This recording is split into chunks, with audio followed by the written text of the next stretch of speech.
मिसाल मुंबई आणि ठाणे महानगरपालिकाच्या संयुक्त विद्यमानाने यापूर्वी इंदिरानगर, डोंगरीपाडा, पाटलीपाडाच्या जे परिसर होता त्याची सुशोभीकरण, रंगरोटी आणि स्वच्छता आणि त्याशिवाय आरोग्य आणि शैक्षणिक संदर्भात जे काही आपल्याला कॅम्प्स घ्यायचा होता ते आयोजन करण्यात आला होता.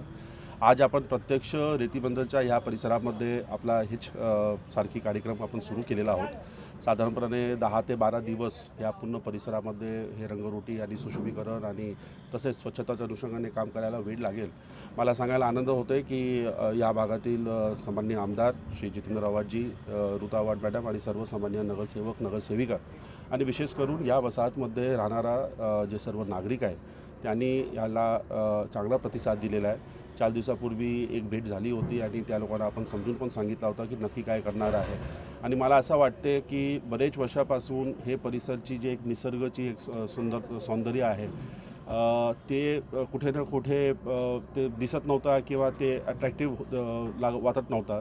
आणि आता हे पूर्ण रंगरोटी किंवा सुशोभीकरण झाल्यानंतर मला खात्री आहे की एकतर्फे चौपाटीची विकास झाल्यानंतर आणि इथून ते जे आपल्या लोकल ट्रेन, फास्ट ट्रेन आहे तिथून पण प्रवासी करणारा जे लोक असतील त्यांना पण ह्या परिसर बघितल्यानंतर एक आनंदी वातावरण दिसेल. आणि मी विशेष करून रुबल नागी मॅडम आणि त्यांच्या जेवढं टीम आहे मिसाल मुंबईच्या त्यांच्या मनापासून मी आभार व्यक्त करतो आहे की त्यांनी पुन्हा ठाणे शहरामध्ये एक तिसरा परिसर या अनुषंगाने घेतलेला आहे. आणि सर्व लोकप्रतिनिधी आणि आपला सर्व अधिकारी वर्ग एक 10-12 दिवस एक मोहीमच्या स्वरूपातमध्ये इथे सतत उपस्थित राहील. आणि काही लोकांची जी मागणी पण आहे काही सिव्हिल वर्क्सबद्दल किंवा इतर आरोग्यविषयाबद्दल त्याची पण आपण एक बृहत आराखडा तयार करून त्याला पण आपण मंजुरी देणार. हा जो परिसर आहे त्याची ओळख पूर्ण भारतात होणार आहे. तुम्ही जसं नैसर्गिकरित्या बघितला तर तुम्हाला समोरच्या बाजूला नाशिक हायवे दिसतो. तुम्ही जर इकडे बघितला तर भारतातनं मुंबईकडे जाणाऱ्या सगळ्या ट्रेन्स इथनं जातात. म्हणजे हा परिसर जेव्हा सुशोभित होईल, ह्याची रंगरांगोटी होईल, ह्याचं जेव्हा विद्युतीकरण होईल तेव्हा भारतभर ह्याची चर्चा होईल की भारतातला हा पहिला प्रोजेक्ट असणार आहे. आणि मी विशेष करून नेहमी सांगतो, सगळी सोंग आणता येतात, पैशाचं सोंग आणता येत नाही.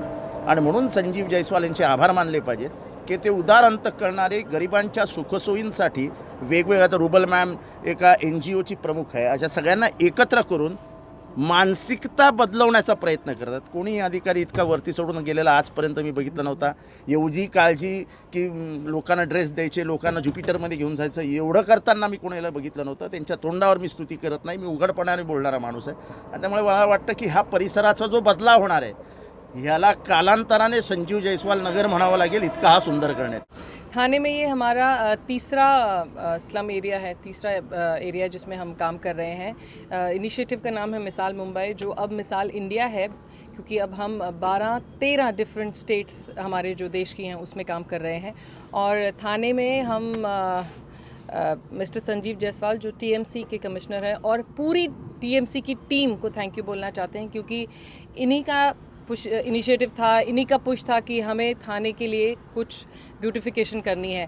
मिसाल मुंबई का एम सिर्फ ब्यूटिफिकेशन तक नहीं है. हम ब्यूटिफिकेशन से आर्ट से लोगों के साथ जुड़ना चाहते हैं, क्योंकि यहाँ पे म्यूनसिपल स्कूल्स हैं, हेल्थ कैंप हो रहे हैं TMC के, बहुत सारे बच्चे स्कूल से जो ड्रॉप आउट्स हैं उनको हम वापस लेके जाना चाहते हैं. आपने देखा होगा जब फर्स्ट डे हमने रेकी किया था वहाँ पे बहुत सारी महिलाएं आई थी और वो बहुत पॉजिटिव थी कि हमें काम करना है, युवाओं को हमें सही दिशा दिखानी है.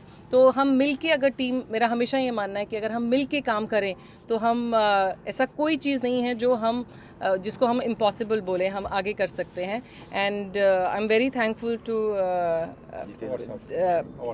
Mister Awadh and mister Jaiswal for bringing us again to Thane. और आई होप कि इसके बाद हम और भी एरियाज़ में काम करें.